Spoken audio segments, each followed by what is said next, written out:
ডিম আর আলু প্রেশার কুকারে সেদ্ধ বসিয়েছি। একটা সিটি ওঠা আগেই আমি এটা নামিয়ে দেবো। দেখো, এটা কিন্তু আমি বানাচ্ছি রাতে রুটি খাবার জন্য। তোমরা রুটি, পরোটা, ভাত সব কিছুর সঙ্গেই খেতে পারবে। আমি এটা আজকে একদম অন্যরকম বানাচ্ছি, কারণ এর মধ্যে আমি আজকে পেঁয়াজ কিন্তু একদমই দেবো না। আমি টমেটো, রসুন, আদা, কাঁচা লঙ্কা, গরম মশলা আর গোটা জিরে এগুলো একসাথে পেস্ট করে নেব। এই যে টমেটো দিলাম, আদা দিলাম, গরম মশলা, এই যে গোটা গরম মশলা,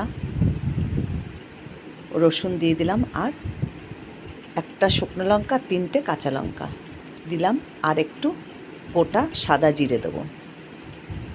গোটা সাদা জিরে দিয়ে দিলাম। ধনেও দেবো না এর মধ্যে, কেননা ধনের একটা আলাদা সুন্দর গন্ধ হয় ঠিকই, কিন্তু আমি দেবো না এটায়। একটু নুন দিয়ে দিলাম আর একটু জল দিয়ে দিলাম। এবার ভালো করে একটা মিহি পেস্ট করে নেব। এই যে একটা ভালো মিহি পেস্ট করে নিয়েছি। আর এদিকে একটা আলু সিদ্ধ করা ছিল আমার, ওই আলুটাকে হাত দিয়ে একটু ম্যাশ করে রেখে দিয়েছি। আর 1 কাপ দুধ নিয়েছে, দুধ যদি লাগে পরে আবার দেবো। এই যে আমার ডিম আর আলু সিদ্ধ হয়ে গেছে। এবার এগুলোকে আমি ছুলে নেব। ডিম আর আলুটা প্রেশার কুকার থেকে বার করে নিয়ে তারপর আমি ছুলে আলুগুলোকে মাঝখান থেকে কেটে পিস করে নেব।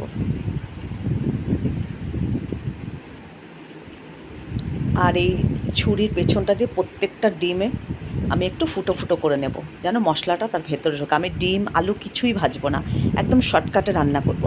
কড়াইয়ে বেশ কিছুটা তেল দিয়ে দিয়েছি। এবার গোটা জিরে আর শুকনো লঙ্কা দিয়ে দিলাম। আর এর মধ্যে একটু আমি এই তেলের মধ্যে চিনি দিয়ে দেবো, চিনিও দিয়ে দিলাম। এবার ভালো করে নাড়িয়ে চাড়িয়ে চিনিটা গলে গেলে এর মধ্যে আমি এবার দিয়ে দেবো মশলাটা, যে পেস্ট করে রেখেছি সেটা দিয়ে দিলাম। এবার ভালো করে মশলাটা নাড়াচাড়া করে এর মধ্যে নুন আর হলুদ দিয়ে দেব। একটু ভালো করে নাড়াচাড়া করে নিই, তারপরে নুন আর হলুদটা দিয়ে দেবো।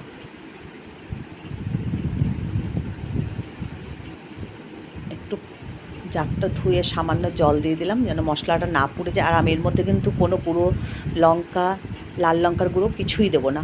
হলুদ দিলাম আর একটু নুন দিয়ে দেবো। নুন মশলাটা করার সময় একটু দিয়েছিলাম, এই জন্য অল্প করে নুন দিলাম। ভালো করে মশলাটা কষিয়ে নেবো যতক্ষণ না মশলার গা থেকে তেল বেরিয়ে আসছে। এই কষাতে কষাতে এর মধ্যে যে ম্যাশ করে রেখেছিলাম আলুটা, ওটাও আমি দিয়ে দেবো। দিয়ে এবার ভালো করে কষাবো, যেন আলুটা একদম মশলার সঙ্গে মিশে যায়। এইভাবে করলে দেখবে গ্রেভিটা দারুণ সুন্দর হবে, কেননা আমি পেঁয়াজ টেয়াজ দিইনি।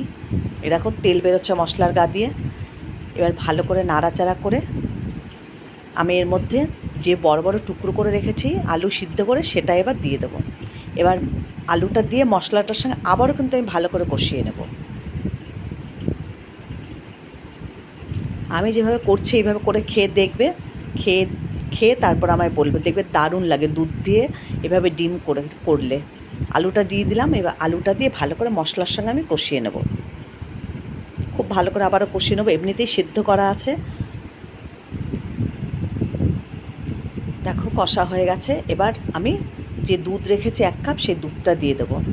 আরও 1 কাপ দুধ আমার লাগবে, আরও 1 কাপ দুধ আমি এর মধ্যে দিয়ে দেবো। একটু নাড়িয়ে নিই। দেখো আমি এখানে আরও 1 কাপ দুধ দিয়েছি। দেখো রঙটা কি সুন্দর দেখতে লাগছে। একটু ফুটে উঠলেই এর মধ্যে ডিমগুলো দিয়ে দিলাম। ডিমগুলো দিয়ে নাড়াচাড়া করে এবার আমি একটু ঢেকে রাখবো। আমি আর নাবানোর সময় কোনো গরম মশলা কিন্তু দেবো না, পেস্ট করার সময় আমি গরম মশলা দিয়েছি। একটু ঢেকে রেখে দিলাম। একটু ফুটে উঠলেই ডিমের ঝোলটা কিন্তু একদমই রেডি হয়ে যাবে। আর ডিমের ঝোলটা কিন্তু একদম দেখবে পাতলা হবে না, বেশ সুন্দর ঘন ঘন হবে। এই দেখো ঝোলটা দেখো, নাড়াচ্ছি কি সুন্দর হয়েছে। একদম কিন্তু পাতলা হয়নি, খুব সুন্দর গ্রেভিটা হয়েছে। তোমাদের যদি ভালো লাগে লাইক করো, কমেন্ট করো, শেয়ার করো, আর ইউটিউব চ্যানেলটাকে সাবস্ক্রাইব করো। ডিমের ঝোল কিন্তু আমার একদম রেডি, একদম মাখা মাখা অবস্থাতে এই যে নামিয়ে ফেললাম।